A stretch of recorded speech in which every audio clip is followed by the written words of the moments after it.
Voilà. Kagame en colère attaque Joseph Kabila. Le M23 divisé. Corneille Nanga chassé. Nini ezali kolekana. Mbote mbote mbote mbote. Bandeko ba Congolais. Balandi biso a Fati News Télévision. Partagez notre émission et aimez cela. Bandeko bana mboka Congo. Ndenge kaka toyebisa kibino ke totikela mokonza mboka Félix Antoine Tshisekedi Tshilombo akumba mutuka. Pourquoi? Parce que mutuka ya mboka Congo lobby Paul Kagame aleli abandi ko s'attaquer na Joseph Kabila. Oh non, pourquoi pesaki Tshisekedi pouvoir? Est-ce que pouvoir on ezaki à Joseph Kabila pour que apesa na Tshisekedi? Alors, vous comprenez que les rapports des experts des Nations Unies, c'est très bien qui a solo. Oh, balobaki bien que Kagame en colère, que a écarté qui maman Nanga. Et lorsque Kagame a écarté Nanga, vous comprenez déjà directement que la rébellion est divisée parce que Nanga ne Kabila. Oh, pourquoi Kabila peut s'attaquer du pouvoir? Est-ce que Nena Uti Goloba? Pouvoir est à Kabila. Oh, maintenant, après ça, que pouvoir. Il faut ça faire. Il y a Paul Kagame par rapport à Makamouliga na Congo. Bandeko, vous allez comprendre que Tshisekedi a démystifié Paul Kagame. Tshisekedi a sérissé Paul Kagame Maëli. Tshisekedi a compliqué Paul Kagame. Tshisekedi a commis cauchemar à Paul Kagame. Tshisekedi a commis si Kagame liboma. Tshisekedi a commis si Paul Kagame na suka. Voilà bandeko, Paul Kagame oto yebaki. Lelo a commis biloba loba. L'homme au charisme, l'homme ya fier a commis kobima bima na presse à tout moment. Aye koloba lisusu. Oh non, balobaki nanga la kufi kasingaye yo liboso na binu. Mais soko talié, okomona ke il vient, tolobaki akufa kite mais tolobaki abelaki et que malade ezaki grave. Mais ceux qui ont tali Paul Kagame, elongi na eboye, ont fixé au moment que le Messie est malade. Paul Kagame est malade, bandeko.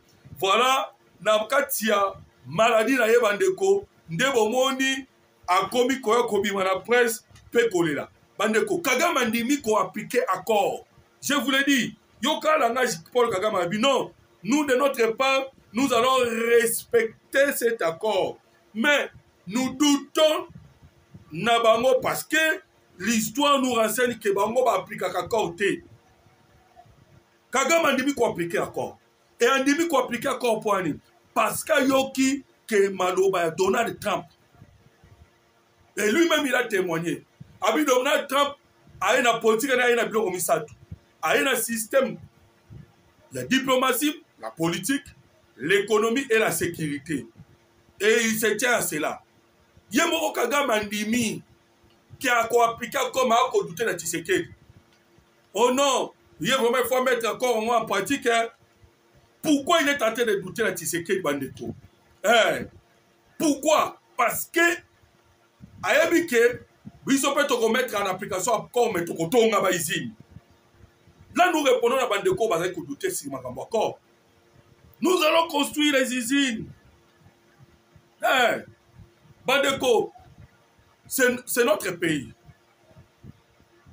Nakata ko ba lobite keo boye ma botonga izini yati. Encore le bien moté. Paul Kagame mené da coincé les asphyxié. Azasu na ba carte ma côté. Il comptait s'il est CC5. Il comptait s'il est M23, M23 peut coquille vite. Les experts en Nations Unies déjà basi batali saki. Balobi na kacha M23 armement, équipement, tout, oh formation, nyonso et Utawanda. Maintenant ce que M23 est logo. Qu'est-ce que le M23 maintenant fera devant la puissance de feu? Voilà bandeko, Paul Kagame moko aza obligé au bimisa. Et il a dit qu'il va appliquer l'accord. Il a confirmé cela. Ce n'est pas pour rien qu'il a confirmé. Parce qu'il y a dit que 30% de budget. Alors, Mandeko, on va douter sur l'accord. Laissez-nous vous dire que cet accord est allé l'avantage dans Piso parce qu'il n'a pas biso tokodéveloppe mboka na biso Congo. Kagame aleli bandeko ba Congolais. Kagame aleli. Et vous savez pourquoi Kagame aleli? C'est parce que Paul Kagame a commis un niveau à quoi accuser Joseph Kabila. Hey, que cause la souffrance de Joseph Kabila. Pourquoi a commis un niveau wana? Parce que le président Tshisekedi a mis Etina Souka. Paul Kagame a mis à commettre accord en exécution. Il suffit simplement qu'on a dit ce qu'on a lobby. C'est ainsi que beaucoup comprennent que l'homme de 1000 collines, Paul Kagame, a mis commettre en application l'accord. Parce que à lobby, a dit qu'on peut sa espoir dans l'accord en haut. Et à lobby cette fois-ci, il faut réussir par rapport à Donald Trump. Mais Bandeko, il y doute. Parce que à lobby, il y a commettre accord en application. Mais est-ce que Bango, là il parle du président de la République, Félix Antoine Tshisekedi Tshilombo, est-ce que le président a commettre en application? Il se pose des questions. Oh non, par rapport à l'histoire na Bango, nous ne sommes pas sûrs que va commettre l'accord en application. Bandeko, le président Tshisekedi a démystifié Paul Kagame, a démasqué. Paul Kagame a lâché M23 parce qu'il s'est montré qu'il y a commettre l'application de l'accord. Il y a Coco qui s'est accord. Mais il doute, est-ce que le président Tshisekedi a commettre accord en application? Voilà parce qu'il y a qu'à douter. Mais vous allez voir, les Congolais, Moussou va douter. Oh non, accord on est un avantage à Rwanda. Mais ils ne savent pas que tant que le président Tshisekedi a continué dans le pouvoir, le pouvoir est dans le FCC.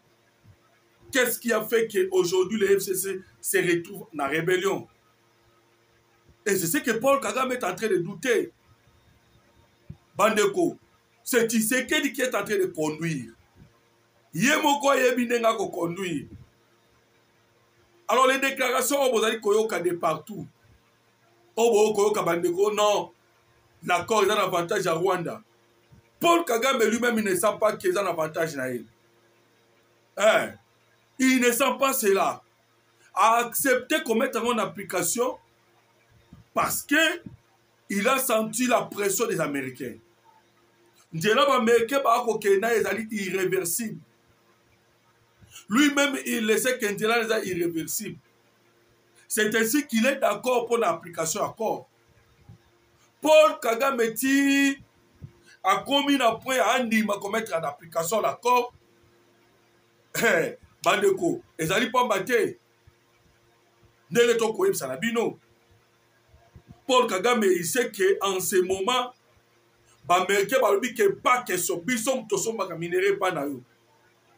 mais cette fois-ci, c'est la politique de Donald Trump. C'est là que va tourner une question par rapport à l'administration Trump. Paul Kagame a dit que non, l'administration Trump est dans 3 biloko. Parmi les 3 biloko, ils sont taxés à la politique, à l'économie et à la sécurité. Paul Kagame a révélé dans un secret au Donald Trump à lobby. Oh non, parce que Donald Trump a dit que nous, Américains, tous en Bongo. Nous savons que guerre au Kosa dans SARDC pour la minerai, mais bis au Bongo. On peut vous donner cet argent. On va donner l'argent, on va mettre l'argent. Paul Kagame a dit qu'on a commis à quoi acquisé Tina Biden. Oh non, Biden, de Bazaki Wana, Bango Bazaka économie. Mais Trump, au moins, il regarde aussi la sécurité et la politique. Bandeko, nde troba ki 9 balu ki 6. Yangwana bozali komona ke toyebisa kibino ke c'est fini la guerre. Paul Kagame a na eloko kosala te liboso ya États-Unis d'Amérique. Les États-Unis d'Amérique comme ils allaient s'imposer par rapport à Makambo. Il y a SARDC, Kagame est obligé d'accepter, mais son doute, son doute, le doute de Paul Kagame, a dit qu'on doutait ma casse par rapport à Tshisekedi. Parce qu'il y a Tshisekedi, il peut changer à tout moment. Hein? Parce que la katia accord, bayebisi Congo teke akoki kotonga baizine ya transformation te. C'est ça ce que les Congolais oublient. Bon, on ne peut pas critiquer le président Tshisekedi, quoique c'est leur droit. Mais ils oublient que accord et ici la RDCT pour que acha ba usine de transformation il y a ba minerai la Congo esprit. Il y a une chose, ezali le code minier. Code minier na biso ezali. Code minier on est qui permettre na biso parce que le code minier c'est la loi ya RDC et lobby qui transformation et c'est ça la local. Mais comme eux, ils ont géré ces pays pendant les 18 ans, et Bakisana Oya Nanyoso, ça fait, c'est déjà une vingtaine d'années où ils dirigent Mboka Oyo. Et les Américains préfèrent que les minéraux qu'ils mettent d'une façon légale. Mais, minéraux qui sont dans le Congo, ils sont contents de ici. L'accord ne nous défend pas. Ça veut dire que tu sais que dans sa sala qui yango. Tangu basolo la ka elongo na Paul Kagame likambu ya or.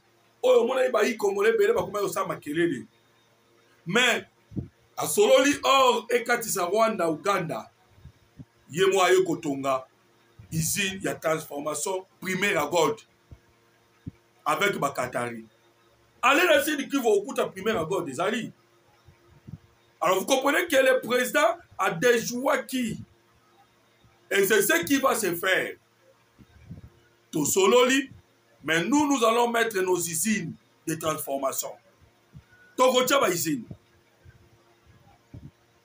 Et en fait de compte, nous allons mettre les infrastructures qu'il faut. Et après, minerai et kacha souté. Parce que nous allons maintenant donner priorité à Bissomoko. Bandeko. Vous savez que les Congolais vont ignorer la paix. Parce que comment on a paix, Dieu le Romoussous. Nathan Kabila, après avoir communisé Tamoulaï et pas Yaba Rwandais, comme d'habitude, Kabila peut si bon minéré nyonso. Mais les Européens vont commettre qui erreur. Vous savez, erreur, les Européens vont commettre.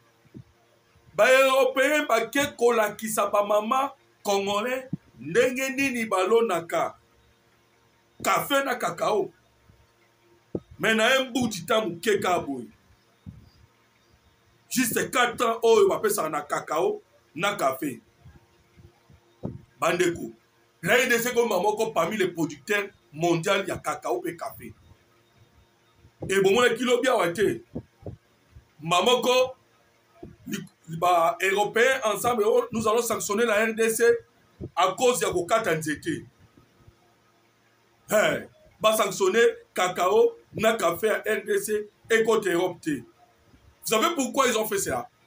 Ils ont compris que la RDC est comme qu'on commence de plus en plus fort. Nandela cacao na café.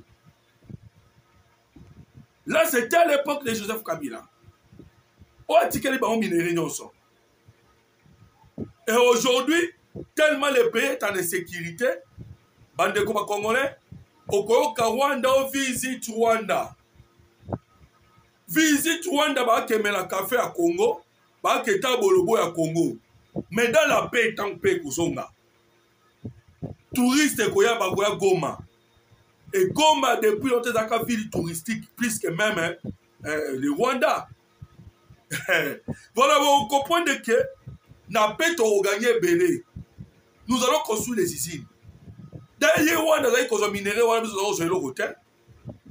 Mais, à eux, minéraux, tous de l'autre côté, par rapport aux Congolais, par rapport aux maman, par rapport aux massacres, ils sont tous de l'autre côté. Maintenant, encore, on a signé, cette fois-ci, et qu'on a sous bon côté, nous aurons la paix. Donc, on a la terre conformée armée. Il y a Kosomba Mindouk, il y a Kosukola, Kosongi sa administration.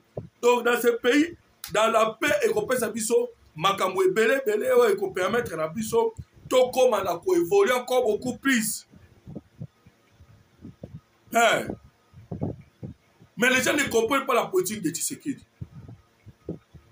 En ce moment, la paix est bénéfique pour Nabiso. Alors, laissez Tshisekedi conduire. Soit au moins, ça ne va pas.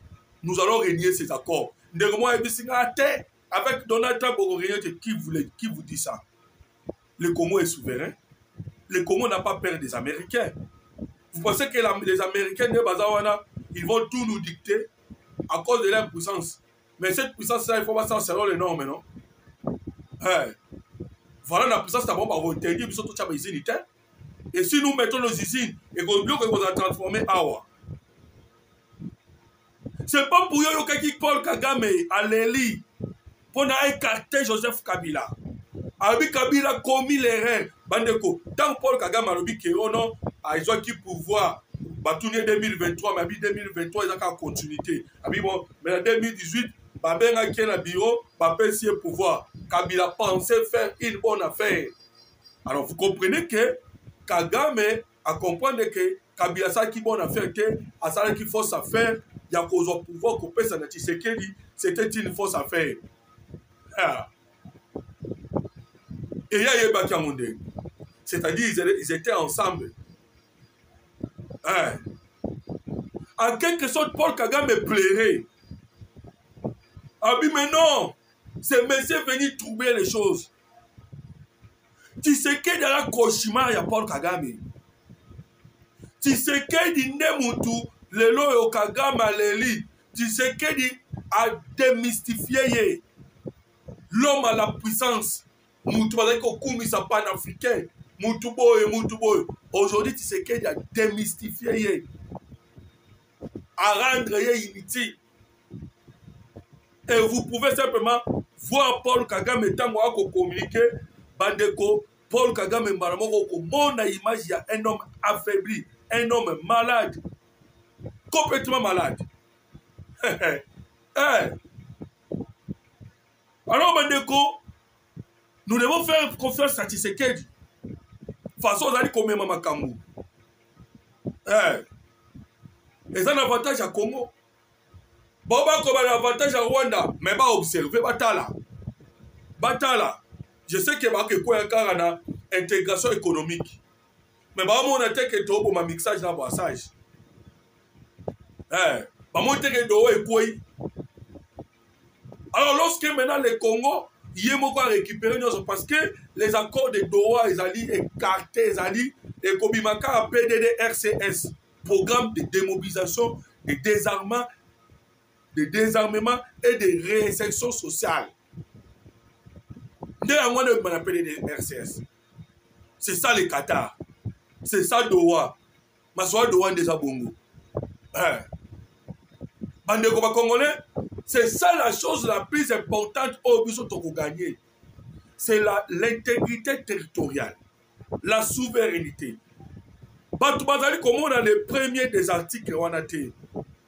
Mais Paul Kagame a yebi qui a tellement il est coincé moi comme il faut accepter même la position des Américains au Balobino nous quelques minéraux qu'on cache dans le kuna. Pas quelques, pas tous. On a eu un massacre boulos. Avec quelques minéraux. Alors, le quoi a quelques minéraux, on comprend que la RDC en ce moment, elle a dit qu'on poussait fort. Qu'on poussait pour la commémoration sikoyo na développement en Boka Congo parce que développement en Boka Congo tout son monde na kimia, na kacha paix. Et c'est la paix que nous voulons. Alors, Bandeko, qu'est-ce qui reste maintenant pour Paul Kagame? Lui-même, il a accepté d'appliquer l'accord. Alors, vous comprenez qu'il n'y a rien qui reste. Il n'a qu'à accepter qu'on mette l'accord en application parce que Yangonde est communément. Voilà, Bandeko, aimez notre émission, partagez. Sunga Bandeko, sur tout bas, notre numéro de téléphone, c'est plus 243 89 40 330 80. Plus 243 89 40 330 80. Merci beaucoup. Que Dieu vous bénisse.